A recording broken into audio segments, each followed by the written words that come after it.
శ్రీ లలితాదేవ్యై నమః.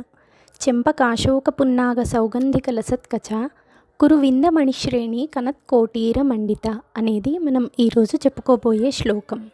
చెంపకము, అశోకము, పున్నాగము, పారిజాతము వంటి వాటిని మనం దేవతా పుష్పాల్లాగా కీర్తిస్తాము. వాటికి అంతటి విశిష్టత ఎలా లభించిందంటే అమ్మవారి శిరోజాలంకరణలో భాగంగా అవి తమ వంతు తోడ్పాటునందించటమే. సాధారణంగా ఈ పుష్పాలు మనకి ఎక్కడ దొరికినా కూడా వాటి నుంచి వచ్చే సుగంధం మనల్ని అభ్రపరుస్తుంది. ఆ సుగంధం అనేది అమ్మవారు వాటికి అనుగ్రహించిన వరంగా చెప్పవచ్చు. కురువింద మణిశ్రేణి. కురువిందము అంటే ఎర్రటి కాంతులీనే ఒక మణి. మన భాషలో చెప్పుకుంటే ఒక రూబీ. రూబీ కన్నా కూడా ఎర్రటి కాంతులు ఇచ్చే ఒక మణి. అలాంటి మణిశ్రేణిని, ఎర్రటి కాంతులీనే మణుల వరుసని కనత్ కోటీరము. కనత్ అన్న కోటీరం అన్న కిరీటము లేదా తలపైన అమ్మవారు ధరించే శిరోభూషణానికి గుర్తుగా చెప్పుకుంటారు. ఆ కిరీటంలో ఎర్రటి మణులని పొదిగారంట.